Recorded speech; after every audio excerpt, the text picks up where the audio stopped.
think the interference, although not yet quantified, if fully investigated, would show that Trump didn't actually win the election in 2016. He lost the election, and he was put into office because the Russians interfered on his behalf. So do you believe President Trump is an illegitimate president? Based on what I just said, which I can't retract. Good morning and welcome to AM Joy, live from Los Angeles. So I feel like I say this every week, actually every day, every hour, that we are living in extremely abnormal, unprecedented times. What you just heard and what you just saw was a former president of the United States questioning the legitimacy of the current president of the United States. That has never happened. Even when former presidents notably despised their successors, that has never happened.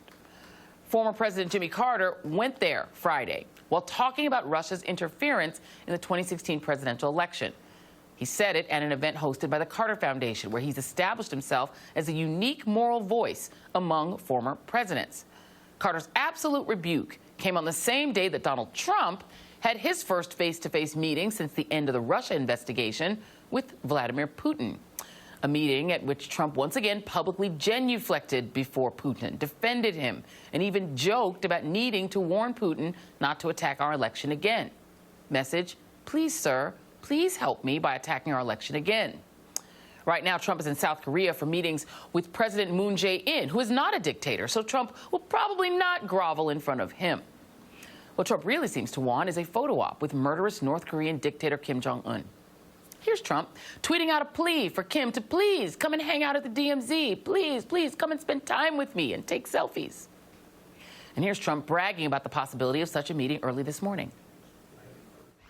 Well, it might happen tomorrow. I mean, to be honest, we won't call it a summit. We'll call it a handshake if it does happen. I don't know that it will, but it could happen. I think he'd like to do it, and I wouldn't mind doing it at all. He follows my Twitter. And he does. It's very hard. Yeah, he follows I you on guess Twitter? so, because we got a call very quickly. Okay. A lot of people follow it. But, you know, they've contacted us, and they'd like to see if they could do so. And we're not talking about for, you know, extended, just a quick hello. Oh, my God, he follows me on Twitter. Will there be friendship bracelets? Joining me now is Bakos, former CIA analyst and author of The Targeter. Malcolm Nance, MSNBC contributor and author of The Plot to Destroy Democracy.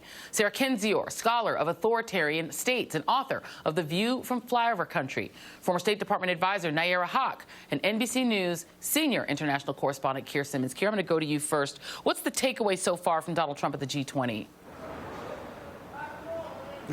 Well, there are so many, Joy, I guess. I guess one of them for me is just the shamelessness. I remember previous G20s when President Putin left early because he was shunned by so many leaders. You'll remember last year the Crown Prince of Saudi Arabia shunned.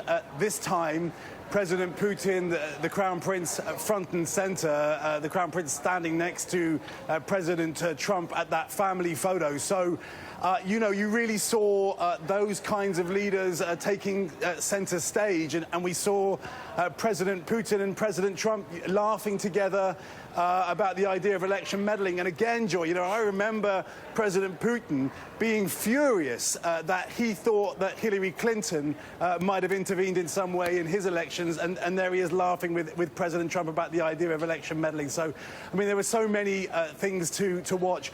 With all that noise, though, I will say one thing. President Putin this week in an interview declared liberalism as obsolete. In fact, you saw the Europeans, the leader of the United Nations, standing up for liberalism here. Perhaps their voices weren't heard as clearly as they may have been in previous times, but that, you know, liberalism is not dead. And then a last piece, I guess, Joy, is that, you know, you saw this deal with the Chinese today after the meeting with President Xi on trade.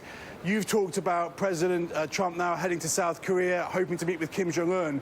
It seems to me that President Trump's foreign policy is shifting a little as we head towards the 2020 elections. He wants to wrap things up, I suspect. In many places, he certainly is likely to not want a fight going into to that election. He's going to want to say that he's managed to achieve some things.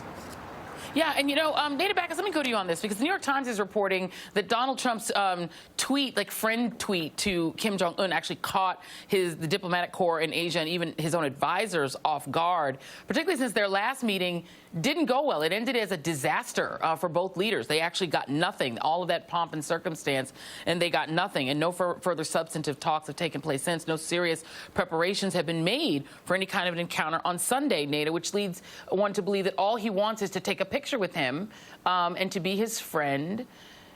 What's going on here? I'm old enough to remember when G20 meetings, the image of it, the picture, and I'm sure Keir can speak to this as well, but I'll go to you first, Nada, was the President of the United States with our allies. So you'd see pictures of him with the leaders of Britain and France and that sort of thing. And now, with Donald Trump there, all the pictures are Trump with dictators. Trump with the Saudi dictator. Trump with Russia's Vladimir Putin. Trump with the president for life of China. The image of the United States is United States surrounded by autocrats. Your take, Nada. Well, with Kim Jong-un, I think one of the things I found most interesting is that their response on Twitter was that they haven't received an official diplomatic request to meet, which they're using diplomatic processes and norms that most countries engage in, and that's their expectation. Yet Trump wants to negotiate all of this over Twitter, which I just find astounding. That actually North Korea is the one that's saying we need to use diplomatic channels and processes that are in place. There are institutions that are useful and processes that are useful. As far as the G20, I am really astounded at Trump's response to Putin about meddling in the election. Putin has criticized liberal democracy principles all throughout the G20 meeting. Trump didn't say anything in response to that, but then made a sarcastic remark when it came to Russia meddling. I think that's incredibly dangerous. Putin's predecessors since the 20s have been saying that democracy is going to collapse, and we've always had some kind of response in return. And Trump didn't say anything to disabuse him of that notion and assure our allies that democracy principles will be upheld by the United States. Yeah, let's do those. I think break those into two pieces. I'm going to go the first piece for Nayyera. You worked at the State Department. You were a spokesperson there. What does it mean that the dictator of North Korea is more respectful of the norms of the way you set up a diplomatic encounter than the President of the United States? Right. It looks like the world has turned upside down, and now we have to navigate forward in protecting the U.S. interest because Donald Trump is not doing that at that moment. He has already paid off the U.S. integrity when it comes to defending human rights by frankly speaking about Mohammad bin Salman, the leader of Saudi Arabia, as not only a friend, but as somebody who is, we're selling a lot of arms to them. So it's okay if they kill Jamal Khashoggi. And now with North Korea, he's far more interested in that perception of being friendly and having that bromance. And North Korea saying, actually, we don't really need to see you that much because we're not really interested in anything you have to offer. It's a clear underscoring that North Korea got what they already wanted, which was the legitimization of being seen with the U.S. president. They have no interest in any further discussion or negotiation about their nuclear program. And that issue of negotiations between diplomats is critical as we look at what the tensions will happen with Iran. The Iranians and U.S. diplomats and other allies are still trying to salvage something that's a diplomatic resolution to the tensions that Trump and Bolton and Pompeo have ratcheted up. But unfortunately, it just doesn't seem that Donald Trump understands what those words even mean in terms of negotiating and how to bring people to the table. That's the bringing it home with how he handled Vladimir Putin's comments about Western liberalism. Trump literally did not understand what he was talking about. He brought it to San Francisco and L.A. and what we think of as liberal democratic politics, when really what Putin was talking about was just the idea of democracy and freedom of press and minority rights protections. That's what our allies worry about. That's what our allies do. And the United States used to be the leader on that front. And Sarah Kendzior, or maybe he does know what he's talking about, because Donald Trump has it's clear that he wants one thing, right? And typically American presidents want another. Things like trying to advance democracy and shore up liberal democracy. Donald Trump wants to make deals that help him. At least that seems to be the evidence. The people he's surrounding himself by, the Chinese president for life, the autocrat who runs Saudi Arabia, about whom the New York Times wrote the following back in June. Khashoggi, a sacrificial animal, the Saudis called him as they waited to kill him. This is on the UN report of the killing of Khashoggi. And regarding that report, Agnes Callamard, the special rapporteur on extrajudicial executions for the United Nations Human Rights Agency, makes the most detailed and authoritative case that responsibility for the killing and its cover-up lies at the highest levels of the Saudi royal court, meaning MBS. When Donald Trump is meeting with these autocrats, what is it that he seems to be signaling that he wants, in your view? Sarah.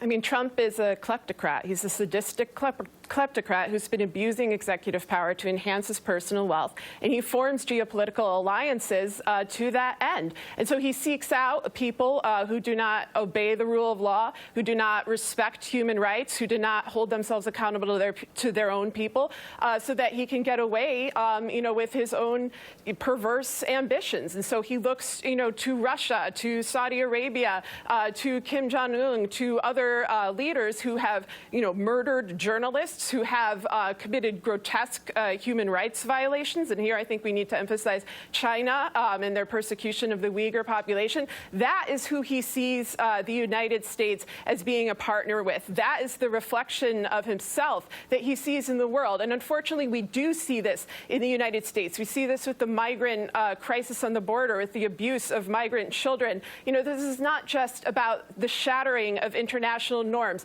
This is about the shattering and the taking of human life. And I hope that we can bring this conversation back to that, to the ordinary people of all of these countries who are being brutalized by this axis of autocrats. And if you notice that he's there, I believe that's his Treasury Secretary. My producers can confirm me. Was that Mnuchin sitting next to him? He seems to bring him everywhere he goes.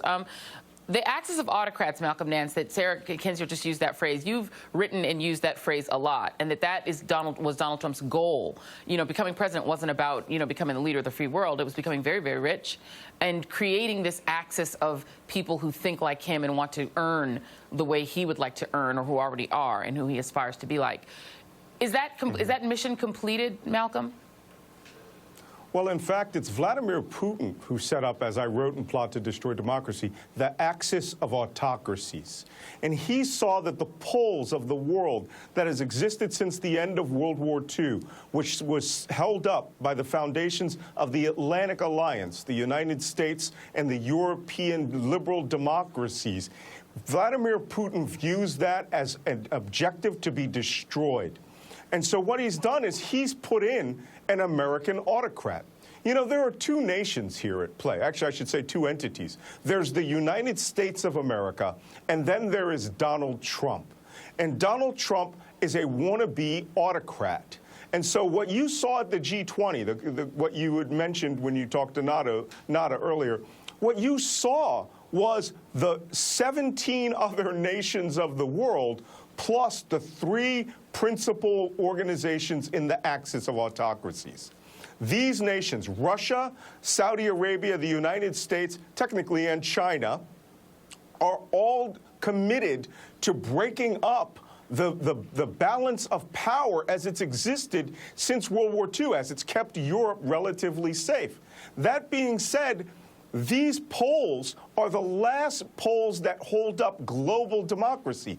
The United States has now, as an official policy of Donald Trump's government, has abandoned liberal democracy, which was formed in the building right behind me at Independence Hall in Philadelphia.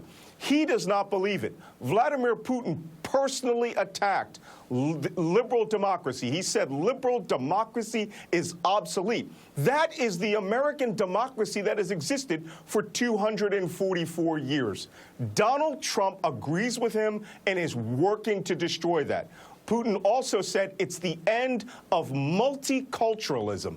To say that's the end of multiculturalism is to say it's the end of the United States of America. These are the threats which we're facing today, and Donald Trump is the leader of that threat. Well, that's not really true. He's Vladimir Putin's, puppy, but Donald Trump is certainly the leader in the United States on this point. Yeah, and I think it's very important to note whenever we have these discussions that he couldn't do it without a willing Republican Party who's willing to subordinate themselves to him while he subordinates himself to people like Vladimir Putin. I think it's very important not to think it's just Donald Trump in isolation without his party. Nada Bakos, Malcolm Nance, Sarah Kendzior, Nayyera, Keir Simmons, thank you very much. Appreciate all of your time today. And coming up, Donald